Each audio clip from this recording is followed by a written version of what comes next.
നമസ്കാരം. ഓം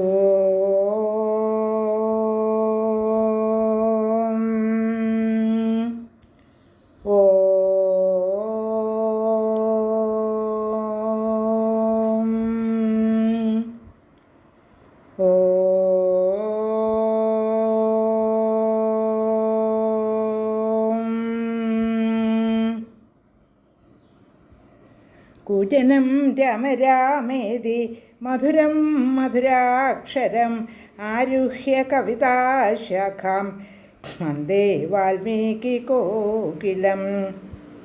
രാമായ രാമഭദ്രായ രാമചന്ദ്രായ വേധസേ രഘുനാഥായ നാഥായ സീതായ പതയേ നമഃ. മനോജവം മാരുതതുല്യവേഗം ജിതേന്ദ്രിയം ബുദ്ധിമതാം വരിഷ്ഠം വാതാത്മജം വാനരയൂഥമുഖ്യം ശ്രീരാമദൂതം ശരണം പ്രപദ്യേ. ശ്രീമദ് വാൽമീകി രാമായണം ആരണ്യകാണ്ഡം പഞ്ചത്രിംശ സർഗഃ 35-ാം സർഗം. ശൂർപ്പണഖ ഇപ്പോൾ നേരിട്ട് ചെന്ന് രാവണനോട് യുദ്ധത്തിൻ്റെ വിശദ വിവരങ്ങളെല്ലാം വർണ്ണിച്ചു പറയുകയാണ്. ഇത്രയേറെ രാക്ഷസന്മാരും ഖരനും ദൂഷണനും എല്ലാം മരണപ്പെട്ടിട്ടും അവിടുത്തേക്ക് രാമനെ തോൽപ്പിക്കാമെന്നുള്ള വിശ്വാസമാണ് ഇപ്പോഴുമെന്ന് രാവണനോട് ശൂർപ്പണഖ പറയുന്നു. രാമനെ തോൽപ്പിക്കാൻ അത്ര എളുപ്പമല്ല എന്ന് ഓർമ്മിപ്പിക്കുന്നു. രാവണനെ തോൽപ്പിക്കാനുള്ള ഏക മാർഗം സീതയെ അപഹരിക്കുകയാണ് എന്ന് നേരത്തെ ശൂർപ്പണഖ രാവണനെ ധരിപ്പിച്ചു കഴിഞ്ഞിരുന്നു. അപ്പോൾ രാവണൻ ചെന്ന് മാരീചനെ കാണുകയും ചെയ്തു. പക്ഷേ മാരീചൻ സീതയെ അപഹരിക്കാൻ ഇതുവരെ പോയിട്ടില്ല. അപ്പോൾ ആ സീതയെ അപഹരിച്ചാൽ രാമനെ തോൽപ്പിക്കാൻ എളുപ്പമായിരിക്കുമെന്ന് വീണ്ടും ശൂർപ്പണഖ രാവണനോട് പറയുകയാണ്. അതുകൊണ്ട് ഇനിയിപ്പോൾ വളരെ ആലോചിച്ചു വേണം യുദ്ധം തുടങ്ങാനെന്നും പറയുന്നു. ഇനി 35-ാം സർഗത്തിലെ വിവരണം എന്താണെന്ന് നമുക്കൊന്ന് നോക്കാം. ശ്ലോകം 1, 2, 3. തതശൂർപ്പണഖാവാക്യം തച്ഛുത്വാരോപഹർഷണം സജീവാനഭ്യുനുജ്ഞായ കാര്യം ബുദ്ധ്വാ ജഗാമഹ.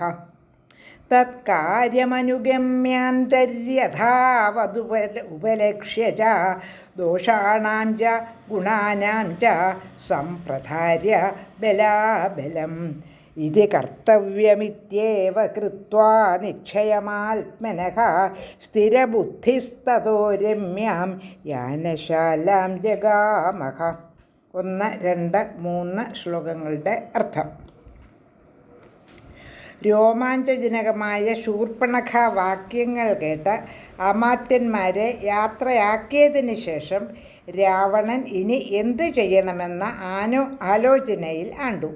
പിന്നെ ഈ കാര്യം ആലോചിച്ച് യഥാതഥമായി മനസ്സിലാക്കി ഗുണദോഷങ്ങളും ബലാബലങ്ങളും നല്ലപോലെ അളന്ന് തിട്ടപ്പെടുത്തി ചെയ്യേണ്ടത് ഇപ്രകാരമെന്ന് ഉള്ളിൽ നിശ്ചയിച്ചുറപ്പിച്ച് യാനശാലയിലേക്ക് പോയി.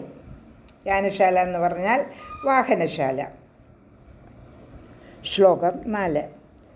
യാനശാലാം തതോ ഗത്വാ പ്രച്ഛന്നം രാക്ഷസാധിപഃ സൂതം സംയോദയാമാസ രഥ സംയുജ്യതാമിതി. വാഹനശാലയിൽ ഗൂഢമായി പ്രവേശിച്ചിട്ട് രാക്ഷസാധിപൻ തേരാളിയോട് ആജ്ഞാപിച്ചു രഥം ഒരുക്കുക. ശ്ലോകം 5.